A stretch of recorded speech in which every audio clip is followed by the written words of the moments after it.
So with me, I have Bridgit Danner, and we are going to discuss toxic mold. So Bridget, she's been a licensed acupuncturist since 2004 and a certified functional diagnostic nutrition practitioner since 2015. And after losing everything to toxic mold, Bridget now educates about toxins and how to detoxify through a functional approach. And you could find her at bridgitdanner.com and on Instagram at bridgit.danner. And right now, you could find her on the Save My Thyroid podcast. And welcome, Bridget. Thanks, Eric. I'm always happy to connect with you. Yeah, same here. Yeah, so of course, we've chatted many times in the past, but for those who are not familiar with you, let's go ahead and if you could just give a brief background. Sure. So I would say, unlike many health practitioners, I didn't get into health because of my own health. I actually got into it because of sort of my mission and my cause. Like, I was a young environmentalist and I thought, well, okay, well, I have this interest in natural medicine and this could be a great way to like teach people to be more environmentally conscious. So that's sort of how I ended up going to Chinese medicine school. And then I opened a practice, in Portland, Oregon, just sort of doing the normal things like treating, back pain and stress and all the things that an acupuncturist does. I did a little bit of stuff around environmental awareness, but I lived in Portland, Oregon. I moved there. So it's a very aware city, probably one of the most in this country for sure. But then I actually developed my own environmental illness. I didn't know it. So I was undiagnosed from toxic mold illness probably 7, 8 years, maybe 8 years.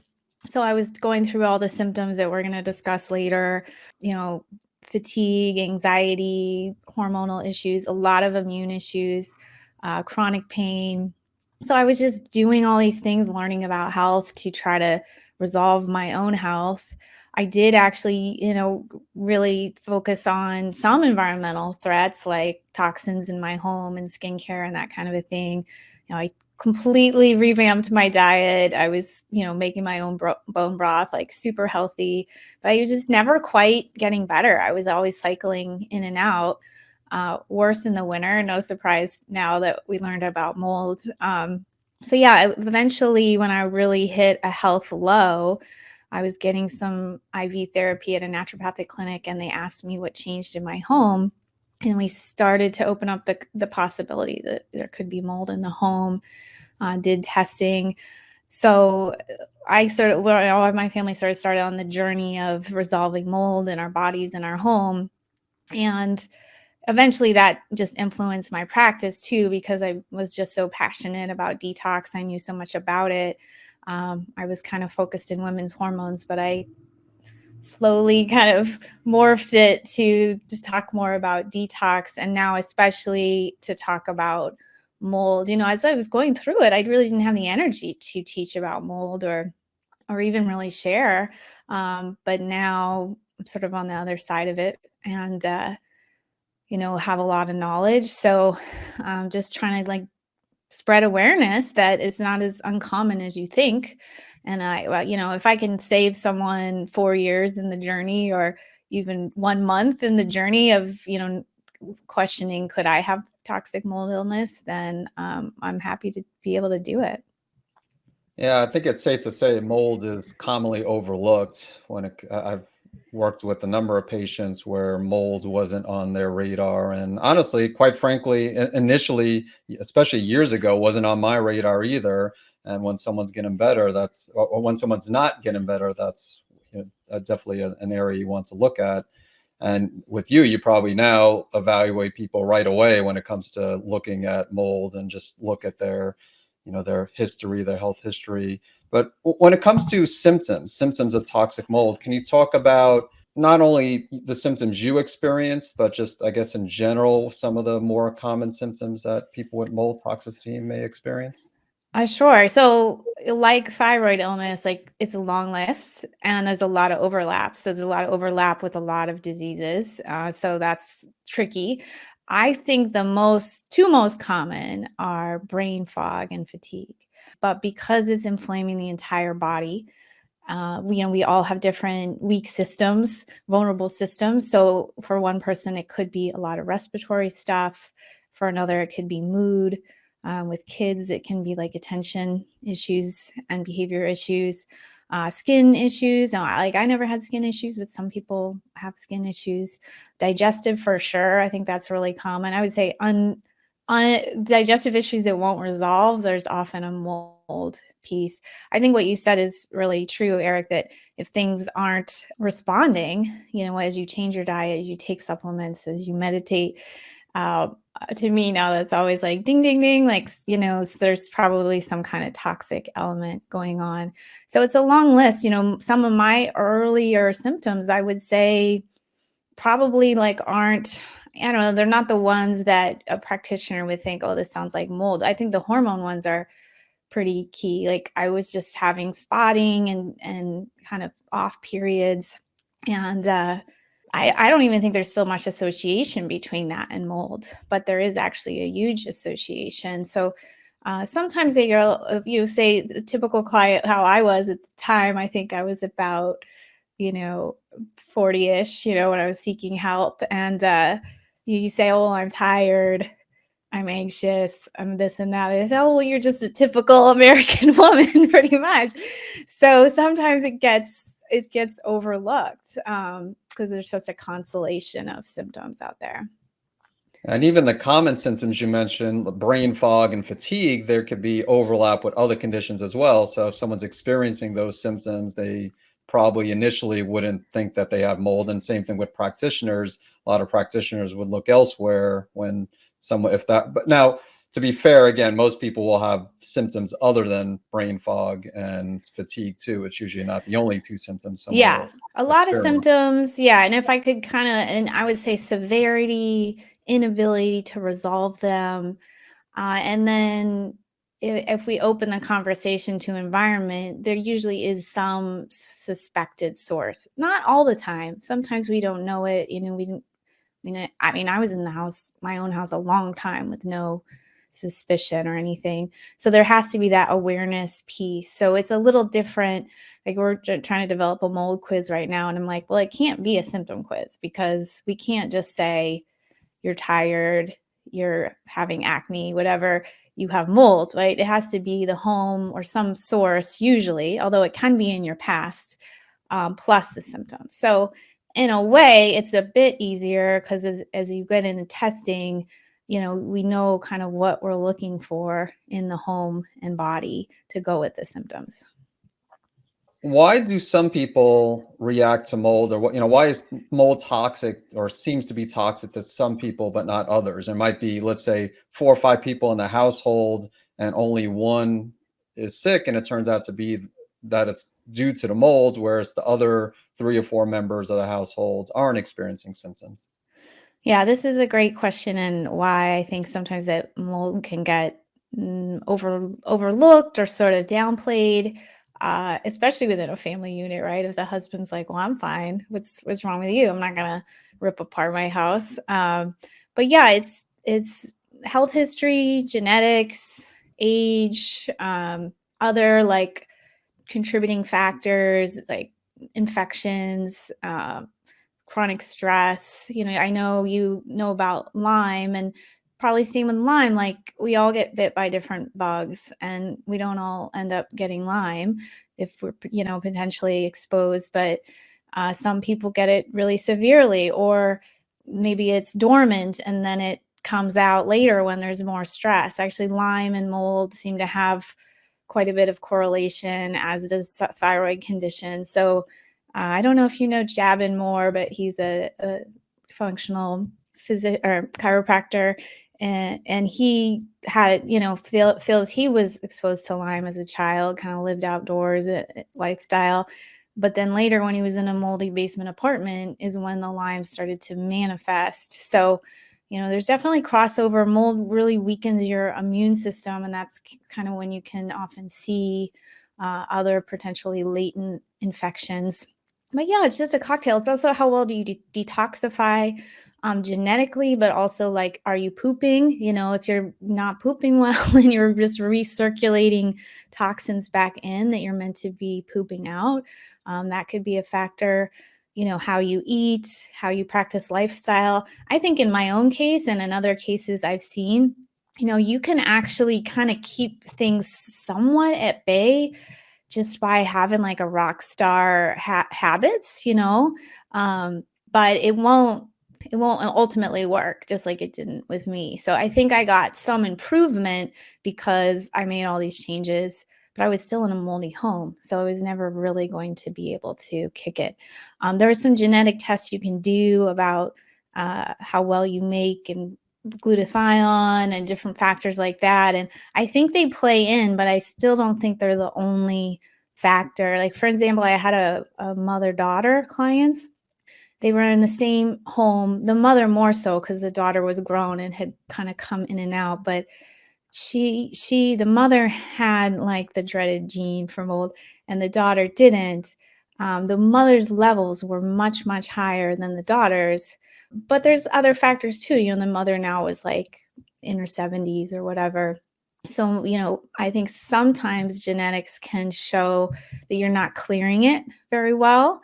But even if you don't, say, have all the genetic predispositions, you can still be affected because just chronically over time in a home with that toxin, like maybe at first you're clearing it, but eventually you may lose the battle and you're not clearing it so well anymore.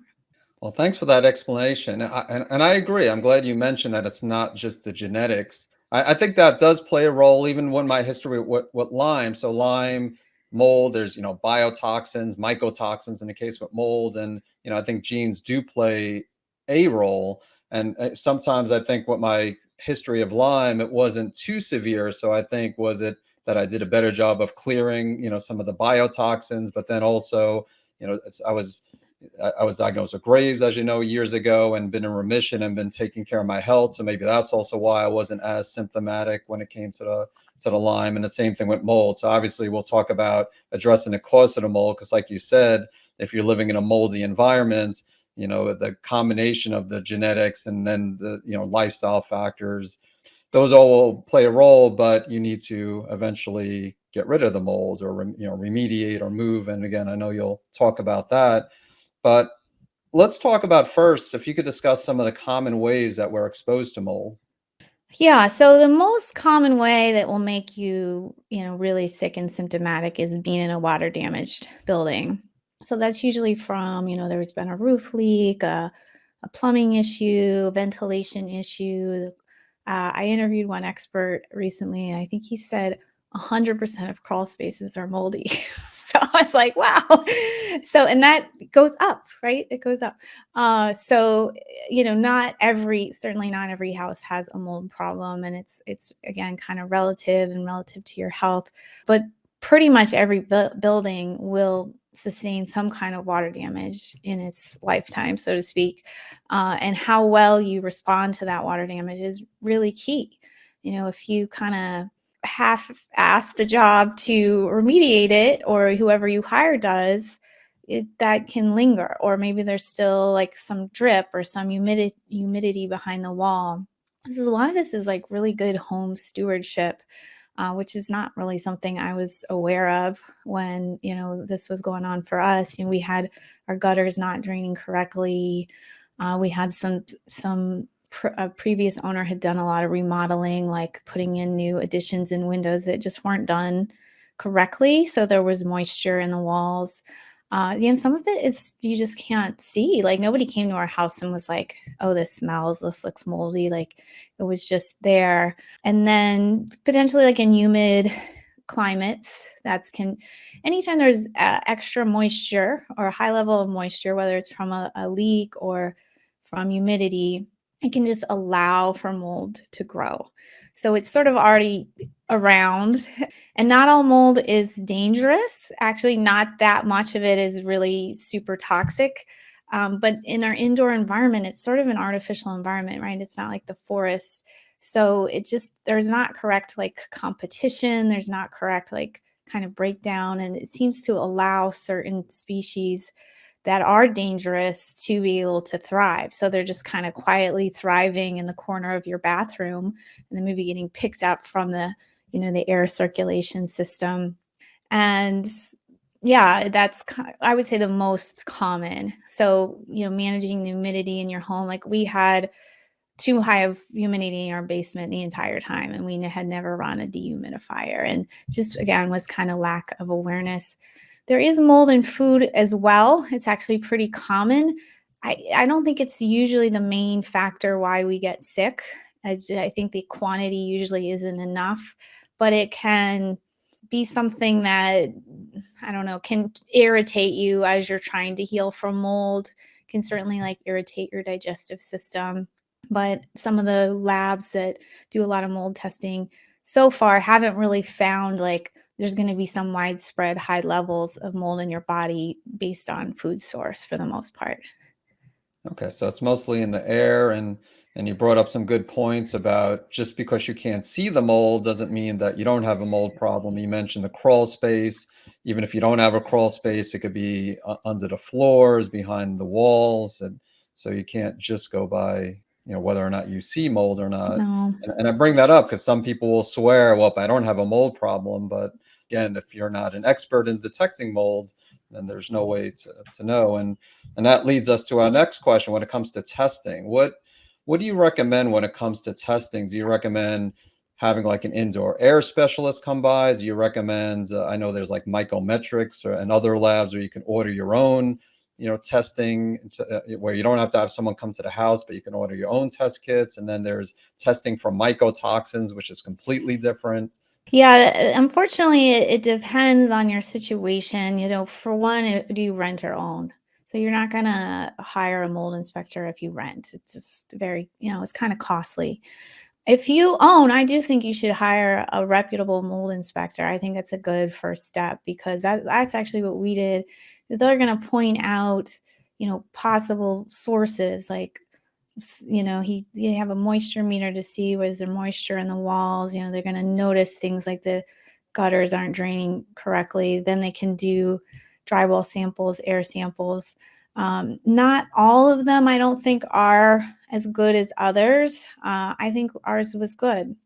Definitely be aware they're not health experts, so they're just sort of passing off the first piece of information to you, and then it's really on you to make next best decisions and really get informed. Like we were not informed enough by when we started taking our house apart, and we made it worse. So hopefully people will, get some of my information before they do that, because it costs you a lot of money to make mistakes in that process. So if you're a renter, or I didn't mention earlier, you can also have mold in your workspace, an RV, a boat, anything really where you're spending time. Sometimes starting with the mold plates, which are measuring more for mold growth than the toxins that mold emits, that can be an affordable first step, and you can put them in various places. So I interviewed someone about this recently as well. So you don't want to just put it where you spend time. You want to also put it attic, basement, different places. But if, say, it's a workplace, you could, do a couple plates there. They're pretty affordable. They'll do a consultation with you. There may be a couple things they can miss that way. It's like none of the ways are perfect. And then you mentioned the mycotoxin dust test. That's another one you can order yourself. I like that one in that it's testing for the part that's actually dangerous. So that one, as a practitioner, for me, I like seeing that. It's a little spendy. It's not horrible, but it's a pretty easy test to take. We did do that in our own home. Maybe the last one I'll mention is the ERMI, or there's a kind of a cousin to that. I forget the name of it. This is a test that was developed kind of for other purposes, but now it's used a lot to see if there's toxic mold in the home. So this also has some problems. If you ask me, like, not all the types of mold are toxic. So there's just sort of measuring like overall load. I think some building inspectors do like it because they know how to interpret it, but I think sometimes the public buys it and then they don't really know how to interpret it. So if you're gonna self-test, well, let's see. Yeah, again, there's not really an easy answer. Like you might want to do a self-test and some things are positive. It's time to start getting some expert opinions, I think. So yeah, I think we can, just like with the body, we can potentially miss things in testing, and it's good to kind of know all your options, so that you kind of test correctly. And sometimes it's going to take a couple different kinds of tests in the same space. Like really good mold inspectors will do things like bore into the wall to get a sample, like an air sample in there and stuff like that. So yeah, I think that home testing can be really good and accurate. But just kind of know, like, it's not like, oh, I just got an ERMI and like I'm done. I know everything. It takes a little more than that. So if someone is renting, so I agree, they probably shouldn't spend thousands of dollars on hiring someone or remediating, since who knows how long they'll be there. But I guess it's also worth asking the landlord. Many times the landlord might not do anything, but you never know. Sometimes they might. But in that case, would you, if let's say if the landlord isn't willing to do anything and someone's renting, would you recommend doing mycotoxin testing, for example? Okay, so let's say you're renting and you do see some water, may say you see like the floorboard is soft and there's some visible mold by your bathtub. You could just bring that up to your renter or your landlord, for starters, and say, if you do have some knowledge of mold, hey, I kind of know this could be dangerous to our health. Like, if we get this resolved, I want it done correctly. A lot of times it's trying to get these things done cheaply when you are a landlord. So you could potentially ask to test, or just, I think, ask for the right kind of remediation and be aware of what that even is. Otherwise, like if you don't see anything visible, you may want to do a plate test or a mycotoxin dust test. I wouldn't say probably the landlord is going to pay for that off, out of the gate. But if you have that information, then you can come to the landlord and say, like, hey, I suspected this. I did this testing myself. This is what I'd like to propose. Or maybe you just want to break your lease. I think maybe over time our rights will get stronger around this stuff as renters, but it can just be just a big mess. And sometimes I'm just like, it's just better to move, even our own home and like how much money we put into it. We didn't end up staying there. It can be hard to thrive in the same space. So sometimes it's better to just move. But yeah, there's some home testing you could do as a renter, or just start the conversation with your landlord, and hopefully they have a good attitude about working with you. How about testing your body for mold, like Great Plains Lab, Real Times Laboratory? I know there's some other ones. Yeah. Yeah. I mean, in the olden days, so to speak, which wasn't very long ago, they would run blood tests for different inflammatory markers and then kind of base that on, okay, we think you have mold, plus maybe some things in your home. But now we do have a urine test for mycotoxins. It can potentially also get a false negative if you're not pushing out mycotoxins into the urine, but I think it's pretty rare. We see a lot of positives. So it's a pretty nice, easy at-home tests. They're pretty straightforward. They're going to kind of tell you the type of mycotoxin, which can tell you the type of mold. Don't necessarily, like, it's not necessarily like a huge factor in your treatment, but it's just kind of helpful to know. There maybe you could focus some binder treatment on different types of mycotoxins. So yeah, I think we're lucky we have that now. I think it's getting a little cheaper too over time. So that's a great way to see your own burden in your own body. All right, wonderful. And I think you're familiar with the visual contrast sensitivity test, right? Do you have any thoughts about that? Yeah, that's kind of another early test. It's not only for mold, it's also testing for kind of some other toxicity, I think, kind of affecting your brain and visual abilities. You can do them sometimes at a clinic and sometimes online. There's some online ones. My personal experience, my ex-husband and I both did it when we knew we were sick, and we both like passed. So I'm like, it wasn't accurate for us. Okay. So that's sort of my personal experience. I don't, if you can do it for free and online, and it could be kind of fun and helpful, but I wouldn't personally rely on it. Maybe the ones in the clinic are more accurate, or maybe he and I were kind of healing, so it wasn't as bad, but I just was a little bit disappointed personally. Yeah, I don't know if this is true. I've heard different ones, even the online ones, that some are more accurate than others. Like I'm not sure which one you did, but I know, surviving mold, Richie Shoemaker's their VCS test supposedly is supposed to be more accurate than some of the others. Now I don't know what That's the one we differentiates did. theirs.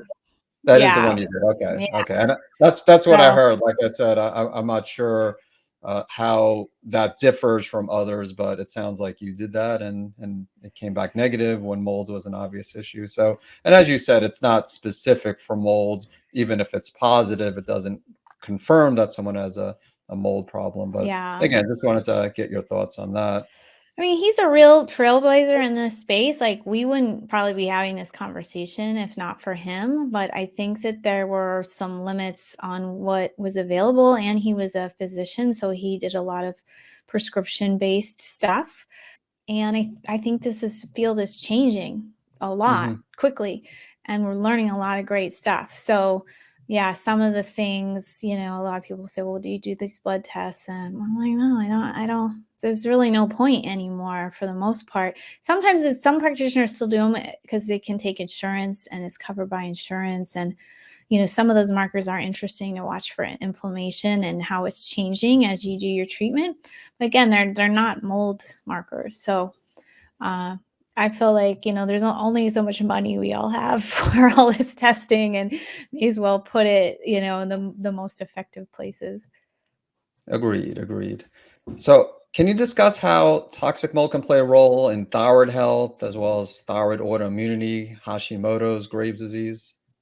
Yeah, in my own story, and when I ran my first mold event, there was some hurricane like in Texas maybe 4 years ago, and I was like, I really want to do a little mold event just so people know as their houses are getting damaged. I couldn't believe how many people wrote in and said, I have Hashimoto's and mold, like just out of nowhere. And for me, I found out it's always been pretty low level, but I had Hashimoto's markers probably 2 months before I found out I had mold. Um, and it's kind of in remission for me now. But yeah, I think it's pretty common. As I don't know about Graves, but I see a lot of Hashimoto's along with mold. So I think it's contributing to developing autoimmunity. It definitely really wrecks the gut. So that's a big part. It's inflammatory. It's hard on the liver. It makes the liver not function as well. It burdens the liver as, a place of thyroid hormone conversion. So if you don't have autoimmunity, I think you can still often have poor conversion, or even kind of top down poor thyroid hormone production because it inflames your HPA axis. So, for me, like for my female hormones, they were just like constant suppression of hormones being produced. So there can be different hormonal patterns for everybody. Insulin can also be affected. But I think low thyroid, Hashimoto's, pretty commonly coming along with mold. Yeah, and I do see it with Graves' patients too. So as you Okay. said, it definitely has an impact on the gut, and we both know that not just Graves and Hashimoto's, but all autoimmune conditions. With everybody, most of the immune system cells are located in the gut. So you need to have a healthy gut to have a healthy immune system. So really, with any autoimmune condition, I imagine it could be a factor. But since I mainly focus on Graves and Hashimoto's, I could say, yeah, both definitely with Hashimoto's, but also with Graves. I see a good number of people where toxic mold is an issue. So, Yeah, yeah, and the food sensitivities, growing list of food sensitivities can be another possible like sign that you are dealing with toxic mold. And that what is all those multiple food sensitivities, like what's going on there? It's kind of some immune disruption. Yeah, mucosal barrier is damaged, leaky gut, inflamed gut. So I think that has come up more lately when I talk to other experts, is that's another kind of potential hidden sign of mold is just like you can barely eat anything without being all irritated. How about let's get into treatment options for toxic mold. So, can you discuss some of the treatment options that you recommend? Yeah, I think this is part of the happier part of this interview. I mean, there's really a lot you can do. So definitely deal with your home. And, it's not just your home anymore if you've really been exposed. Like now the mycotoxins are in your clothing, your books. I always hesitate because it depends the extent of damage in your home, and it's hard for me to say without kind of being involved in it. But for us, we really lost everything inside the home. We couldn't keep any of it because it was many years of being infected, and that was our case. So just as I taught, I'm going to go into body treatment because it's kind of my specialty, but just know that, like, for instance, we moved to a temporary home and brought, just a normal amount of stuff, some clothes and this and that. And we basically ruined that temporary home in a matter of a couple months. So just be careful that it's not just what we're going to talk about with the body. It's also just being aware of what kind of environment is following you as you move on. So that's really important. But sauna helped me a lot initially. Exercise, even when you're tired, you really need to move your lymph. It's really important for your brain and detox to keep moving. Coffee enemas I got into when I was sick, and I still do some of them for maintenance. Not everybody is going to try them, but I think they're amazing. Dry brushing I did almost every day when I was sick. It really helps move your lymph and energize you, get some circulation going. Epsom salt baths, easy thing you can do to support detox. Mini trampoline, something you could do throughout the day. Lymphatic massage you can do. So a lot of this stuff is mobilization. It just really seems to work. If you're really sensitive and again, you're not pooping, you're not detoxing, you're not sweating, some of these mobilizations could be giving you side effects. So you kind of have to measure how much mobilization you do versus how well are you detoxifying. So just kind of find that balance. And then for supplements, binders are important. We can talk more about those. Glutathione, if tolerated, is helpful. Broccoli seed and sprout can be helpful. That pathway is really important for detoxifying mycotoxins. Taking electrolytes is supportive. CoQ10 I like. Fish oil, sometimes in pretty high doses, especially if you're having trouble with your brain. Fiber, like, fiber supplements I like, can help heal your gut and brain barrier. Probiotics, there's a lot more, taking a multivitamin, vitamin D, getting those basics, magnesium. I don't know if I said that one.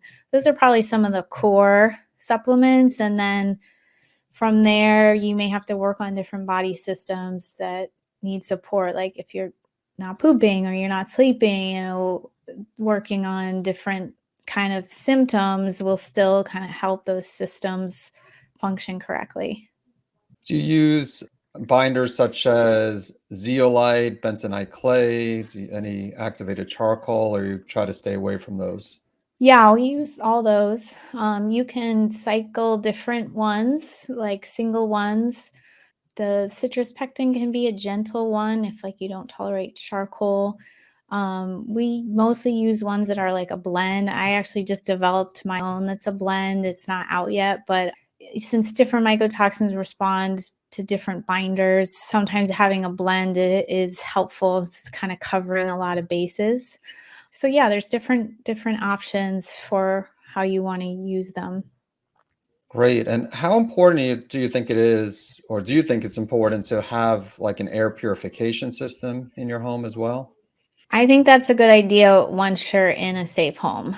It's like $1,000 mistake to buy one of those and put it in your moldy home because you won't be able to bring it to your new home. So we made that $1,000 mistake, and I still sometimes hear other people make it. I'm like, because it's going to go all in the machinery of that thing, so you can't bring it with you. But yeah, later when you're in a safe place, you change your home air filters often, the ones attached to your furnace system. You clean often. You keep dust under control. Certainly make sure that your humidity is right, that your drainage is right in a new home. usually you don't want to move into a permanent home right away, because we often we're very sensitive, and we sometimes accidentally move into a place that has mold. So you usually want to keep it a little loose for a year or two, if you, especially if you're really coming out of a major situation. I mean, this has happened, like I hear about it all the time. So I would say don't invest like super, super heavily into all the bells and whistles until you know you're in a safe place. Because in the meantime, you can, yeah, open windows, keep a clean home, not buy toxic products to put in the home. That's important too. You really need to kind of up your game on building materials and rugs and all that, because now you're probably just sensitive to everything in the air. That's how I became. So you have to sort of now be on guard for air quality in general. All right, great. And when you were treating yourself for molds, I know not everybody has access to a sauna, and not everybody, as you mentioned, would be willing to do coffee enemas, but how frequently did you do the sauna as well as the coffee enemas when you were actively treating?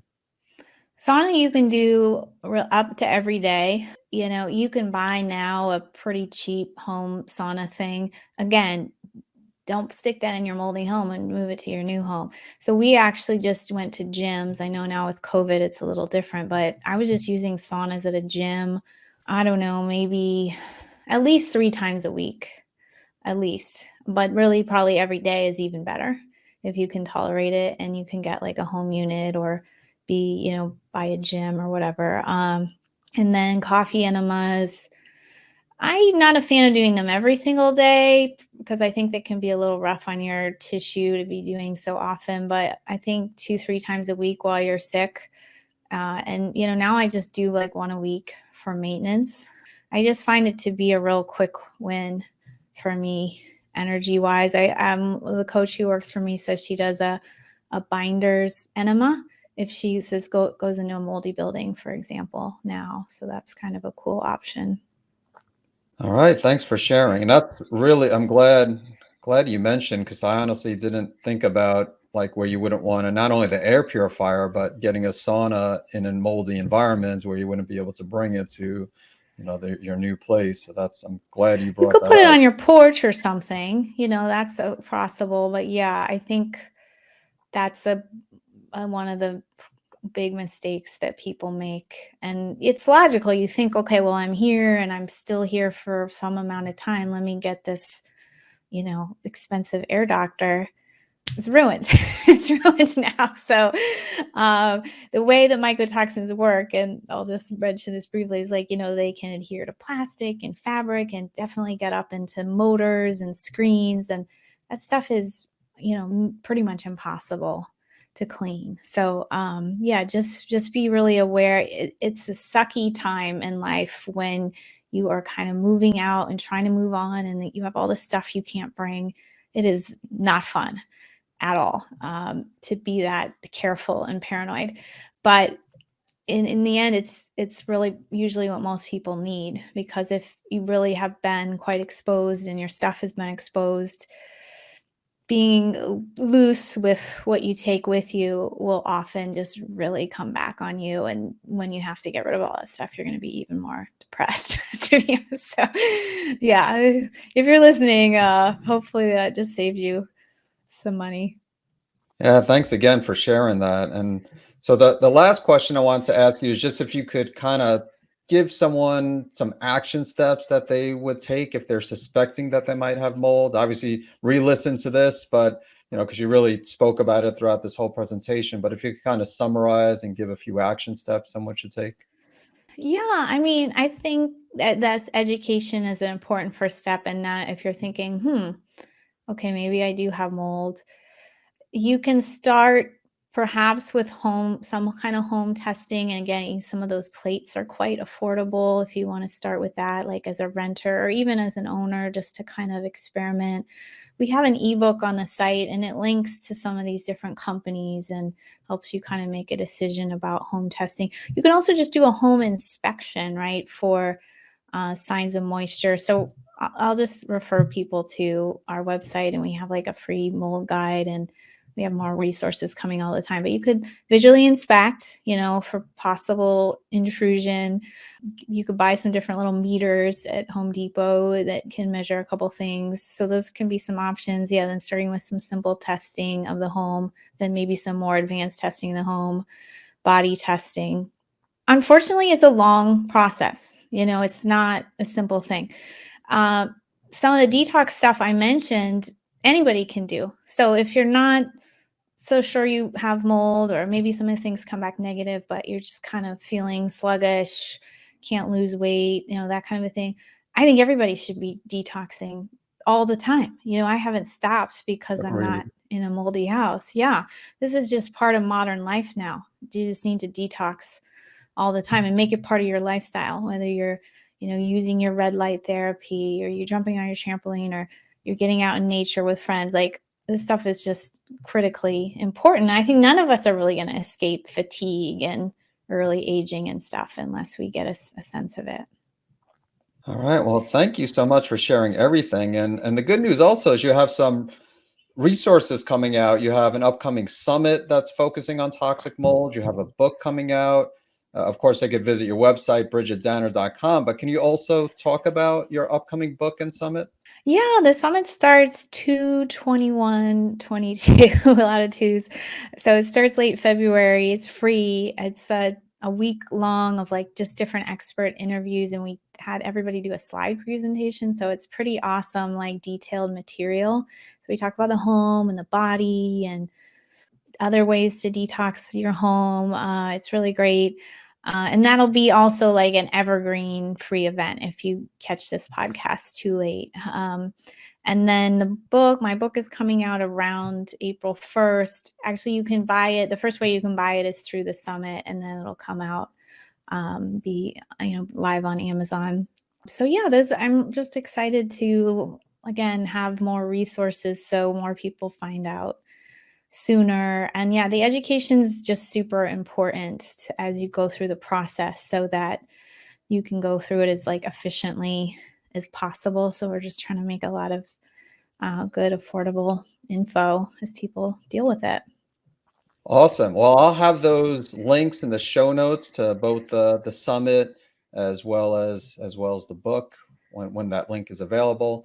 And yeah, thanks again. Thank you again, Bridget. Thank you so much for taking the time to share your knowledge with regards to toxic mold, as well as your experience with your personal experience with toxic mold. I'm sure everyone listening has learned a lot and now has some knowledge themselves to go out and learn some more if they're suspecting toxic mold. Has some, they have an idea of what to do next, and then of course, hopefully, they'll also attend your upcoming summit and read your book. Yeah, yeah, I know it was a lot. I would just say, step by step. You don't have to do everything at once. That's kind of one of my biggest lessons, is just do a little bit, and then if it's needed for your family, it's going to be really important. It'll pay off. So thank you so much for having me. And yeah, I kind of found out about my own thyroid issues through learning about mold and all that. So I think it's so important, the work you're doing as well, Eric. Yeah, thanks again. And once again, I'll have those links in the show notes, and then you could visit our website, bridgitdanner.com. And thanks again, Bridget. Appreciate you sharing the Thanks, everybody. information.